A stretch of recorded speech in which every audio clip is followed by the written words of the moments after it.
Hello lovely people, welcome back to another video of mine. Welcome back to another nervous guide. If you don't know what I'm talking about, we'll get into it in 2 whole seconds, but today we're here to talk everything you need to know about the show before you go, or it's back there somewhere. The Producers, currently playing at the Garrick Theatre in London. Let's hit that intro and let's get into it.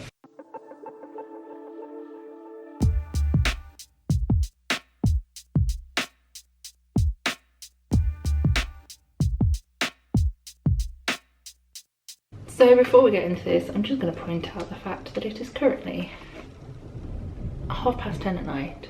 I'm also underground, so there is noises everywhere. There is noises above, there is the underground below. There's people that keep walking past my door because I'm right next to the entrance to this floor. I'm a poet and I didn't know it. Anyway, let's get into this video so I can actually go to sleep tonight. Yes, nervous guide. What are we talking about? What's going on? Tell me more. For every show that I see, I like to do 2 separate videos. Time and willing permitted. I like how I've started putting willing in. I love doing these nervous guides, but sometimes the willing is just not there. The first of the 2 videos is this. This is the nervous guide. The nervous guide is everything you need to know about the show before you go. So things like content warnings, sensory warnings, my experience in the theatre, my view from my seat, we started adding merch in, everything that might make your trip to see a show a little bit easier and a little bit less daunting. That is the nervous guide. The second video we do is the review. Reviews always put in inverted commas because at the end of the day, I am no way professional. I just like going to see theatre shows, and quite a lot of the time I go alone, like today. When you go alone, you don't get to chat through it afterwards, and yeah, I miss that. So I started filming these. So now you're up to date. Let's get into it. Let's do the nervous guide for the Producers. I am going to go a little bit crazy and say, let's do merch first because it's already in my hand and I keep losing it. I don't know how because this is literally a single bed. But the merch that I bought was the programme. The programme is £5. It is matte-ish white. They've currently got a little sticker on it that says NIMAX Theatre's 20th birthday. I'm pretty sure I didn't have a sticker on the last NIMAX theatre I went to, but I don't know. The thing we do enjoy about an IMAX theatre programme, however, is that on the spine, although you can't see it on this camera, you have the name of the theatre, the name of the show, and 9 times out of 10 it will also say IMAX. We love it. So yeah, I bought that. There were also tote bags in 2 separate colours, a t-shirt and a mug. I think they were the options. I feel like I'm missing something. There was no pin sets or single pin badges. Sad times. So yeah, I literally picked up the programme and it was £5. Moving on, let's talk about the theatre itself and also the seat that I sat in. So the theatre, like I said, was the Garrick. I was gonna say I haven't been in it in ages, but I feel like it's one that I've frequented quite a lot, and I did go and see Mrs. Warren's Profession there earlier this year, and before that I'd gone to see Why Am I So Single, and before that I feel like I have frequented the Garrick quite a lot. If we're gonna put a list of all the different theatres in London, I feel like the Garrick would be quite high on the return visit list for different shows, but still the same. So saying that I've been there before, I kind of knew the situation, the location, etc. It's one where I know to go to the toilet before the show starts and then just to hold out until the end. I always visit the toilets just behind the bar as you come in. So as you enter the theatre at ground level, if you will, there is a bar towards the back, there is stairs to go up to the circle, the top circle. There is then a door to go into the dress circle, and then there's 2 sets of stairs down into the stalls. I always, for some reason, go into the toilets just behind, should I say, that first bar. Never had a problem, they're always clean. There's never massive queues. I couldn't say no more. But I did go down the set of stairs to the stalls I've never been into before, because that was an experience. And my seat for this show was, let me just check my screenshot. R17 in the stalls. I bought this ticket through TodayTix. It was a rush ticket, so it cost me the handsome price of £30. If I'd been picking my own ticket, I wouldn't necessarily have put myself there. Here is the view from my seat. You will see there is a pillar in view. The way that R is set up, or at least on the side that I was at, there is 2 seats in before the aisle. So there's me in 17, and then there was, I'm guessing, 18, I think. And then there's the aisle, and then carried the rest of R and carried on over. Same with a few of the other seats around. So in front of me there was the same situation, behind there was also the same situation, and towards, like, until you got to the bar area. So yeah, there were like 2 odd little random seats.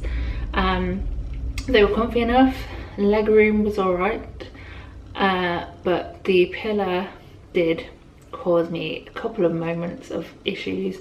Not massively, didn't really cut off too much of the stage. My main problem was the guy in front of me was at least 6'4", and he didn't stop moving. It hurt my soul, but I'm not someone to confront someone, so I just had to go around his head and hope that I wasn't causing too much bother to the person behind me. But that is the view from my seat. So we've done match, we've done views, if it's seat view, we've done theatre. Let's get into the content and sensory warnings for this show, and let's also talk running time. So the running time for this show is, the performance lasts approximately 2 hours 30, including an interval. There we go. Thank you very much. Thank you for the programme. Thank you for coming. It's fast paced. You don't feel like you're clock watching, which sometimes you can when it gets to a post 2 hour show. Sometimes a sub 2 hour show you're still clock watching. But hey ho, these things are sent to try us. So yeah, 2 hours 30 show, including an interval. In regards to age guidance, in the theatre on the cast board they do put age guidance of 13+. I believe that's the same on TodayTix, but I can't get on TodayTix right now because I'm underground and the internet is not working. But I'm pretty sure TodayTix agrees. As you enter the show, and at the bottom of that cast board again, it says this includes scenes of a sexual nature and references to Adolf Hitler and Nazis. I can't deny that either of those two things. Three things actually. There is a moment in the show when there are little cards with letters on, and they're supposed to spell out Leo Bloom, which is one of the character names, and it goes through about 3 different things, and one of them is like Leo Blows, I think, but that can't be right because the amount of letters. Anyway, something to that ilk. And the character of Leo Bloom is like, this is a family show. I'm like, are you watching the same show as I am? Because this is not a family show. There is not a great deal of strong language, but like it says, there is scenes for sexual nature. Yeah, I'm going to leave it there. Scenes of a sexual nature, and there is discussion of the war and also of Hitler and Nazis. It is a show. It's quite the show. In relation to sensory, on entrance again there is signs saying, please note this performance contains strobe lighting and haze. I was towards the back of the stalls. I didn't really notice a great deal of haze per se. It's not a strong hazy show, but it's nice that they have warned you of that. My list of sensory warnings, and I should say this more often, and I'm trying to remember to do it more, but for me personally, my big things are thus: bright / flashing lights, visible guns, gunshots and gunfire, loud noises, and some description violence. I don't know how to put that last one, so I just said violence. So, getting into my list, the first song is where you get your first dose of gunshot sounds. They are, during the song, they are 4 gunshots fired one after the other, so bang, bang, bang, bang. As I said, they're part of the song and they kind of melt into the song, and there is no gun, like visible gun alongside it. It's just a bang, bang, bang, bang noise. Your first visible gun comes in the shape of Harry Morrison, whose character is, I want to say Franz, and I'd be right, Franz Liebkind.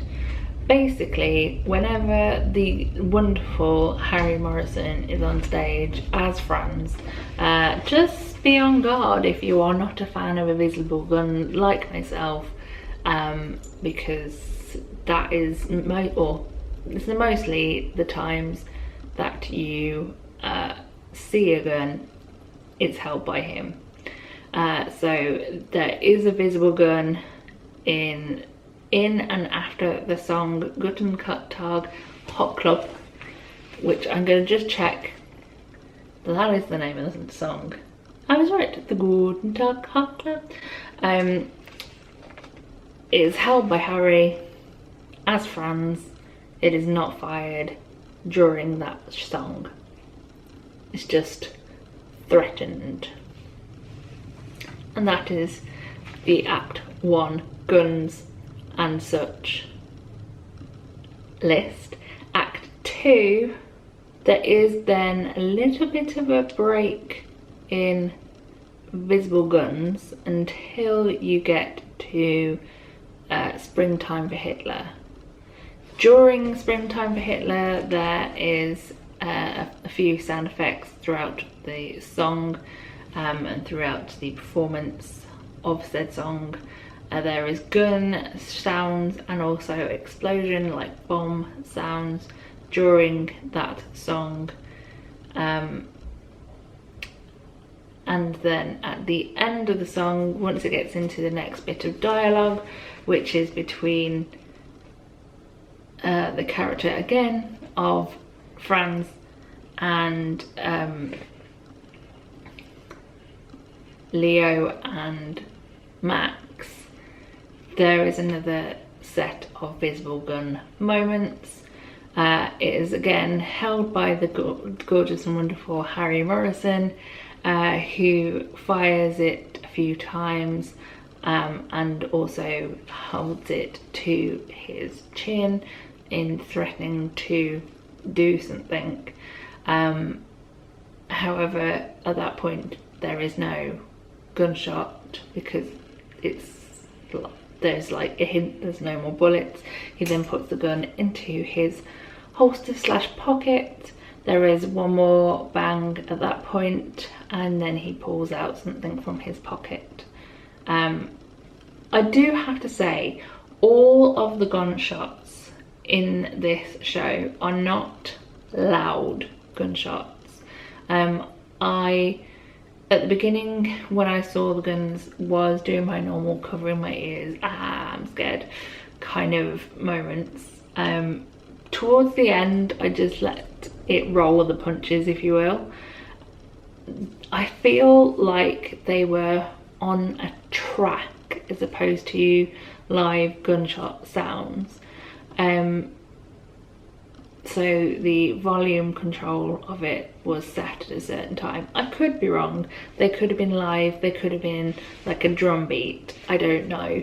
But they weren't massively loud sounds, and quite a lot of them are drawing songs, so the music kind of goes over the top of it as well. But there are visible guns, there are gunshots, and I did still want to warn you of those things.